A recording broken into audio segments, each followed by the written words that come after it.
Bienvenue sur le podcast de Maison et Domotique, le magazine dédié à la domotique et aux objets connectés.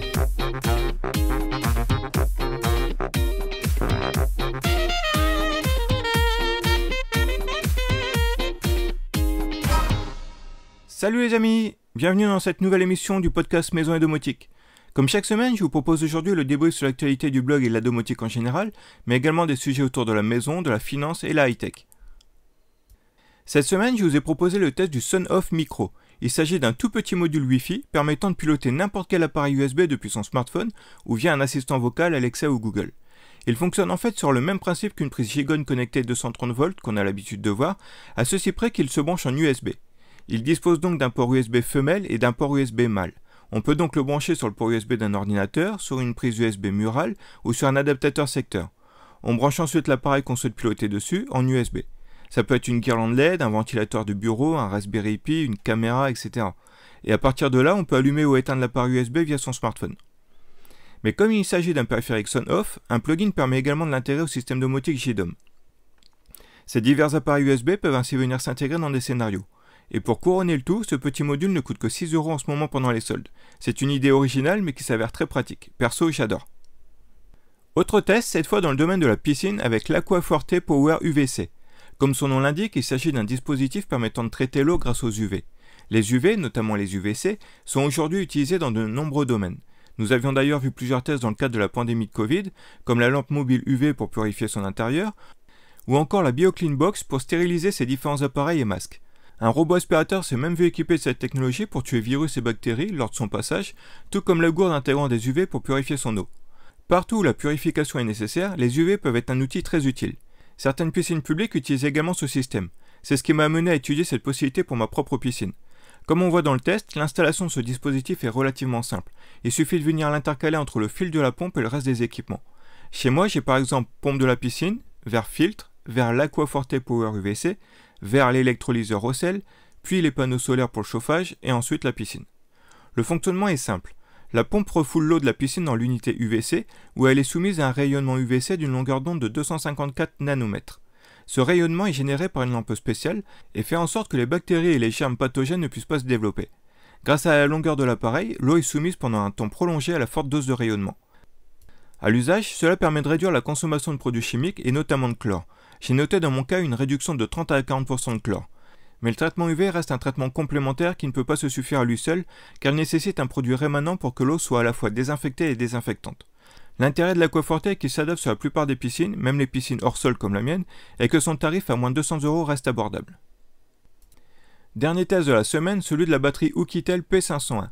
Je vous avais déjà présenté un équipement de ce type il y a plusieurs années avec la Suaoki G500 qu'on ne trouve malheureusement plus à la vente.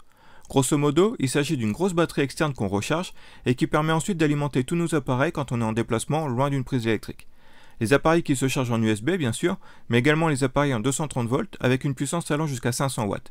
C'est donc un appareil extrêmement pratique en camping, dans la nature, en van, etc. Puisqu'il va permettre d'alimenter un petit frigo, des lampes, une cafetière et tout autre appareil. J'ai d'ailleurs longtemps utilisé ce type de batterie sur mon terrain de loisirs pour alimenter tout le circuit électrique de celui-ci. Et si on y ajoute un petit panneau solaire, il est possible de recharger cette batterie la journée. C'est le type d'équipement qu'on emmène aussi en week-end ou en vacances avec nos tentes de toit pour être autonome en électricité. Dernier article de la semaine, lui aussi très intéressant, 12 choses simples pour être plus en sécurité en ligne. Quand on parle sécurité, on pense souvent à la protection de son logement, que ce soit contre les cambrioleurs, les fuites d'eau, de gaz, les incendies, etc. Et ce sont en effet des points à sécuriser. Mais un domaine est souvent oublié, celui de la sécurité informatique, notamment quand on surfe sur Internet. Ce domaine n'est plus réservé au seul domaine professionnel, puisque la majorité des foyers possèdent aujourd'hui un tel accès. Il existe aujourd'hui beaucoup de pièges mettant en danger vos données personnelles, la sécurité de vos équipements informatiques, voire même vos comptes en banque ou le contrôle de votre maison connectée. Il est donc très important de se protéger quand on surfe sur Internet. Heureusement, il existe quelques petites choses très simples à mettre en place, comme bien sûr utiliser un antivirus, mais aussi utiliser un VPN, créer des mots de passe différents pour chaque connexion, et les utiliser même s'ils sont facultatifs, utiliser la double authentification, payer avec son smartphone, utiliser des adresses mail différentes pour différents comptes, bien régler ses réseaux sociaux, etc. Vous retrouverez tout le détail dans l'article sur le blog. Du côté de nos collègues, la période a été bien remplie également.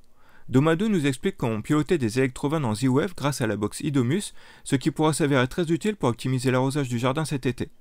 En parlant du Z-Wave, Guy Pomme nous a présenté le nouveau plugin Z-Wave pour JDOM qui a été complètement refait. Domoblog nous explique comment flasher le dongle Zigbee on-off pour retirer la limitation des 40 nœuds et ainsi passer à 100. Planète Domotique nous présente la télécommande Zigbee LoRa Tap 3 boutons. Next Impact nous explique les différents protocoles pour les objets connectés. On y retrouve le Z-Wave, le Zigbee, Enocean, etc. À lire absolument si vous démarrez dans la domotique. Planète Sans Fil a testé l'ampoule connectée Lifix, très facile à utiliser. Et enfin, on apprend que Tesla dévoilera à la rentrée non pas une voiture, mais un prototype fonctionnel de son robot humanoïde. Connaissant Tesla, j'ai hâte de découvrir cela. Enfin, les bons plans du moment. On retrouve bien sûr les soldes démarrés la semaine dernière, avec 22% sur l'excellente alarme Ajax, jusqu'à 50% sur les éclairages connectés Philips Hue, les robots aspirateurs Roborock à prix cassé, la série Nuki Smart Lock à 114 € seulement, ou encore jusqu'à 25% sur les périphériques Netatmo, que ce soit la station météo connectée, le thermostat ou encore les caméras.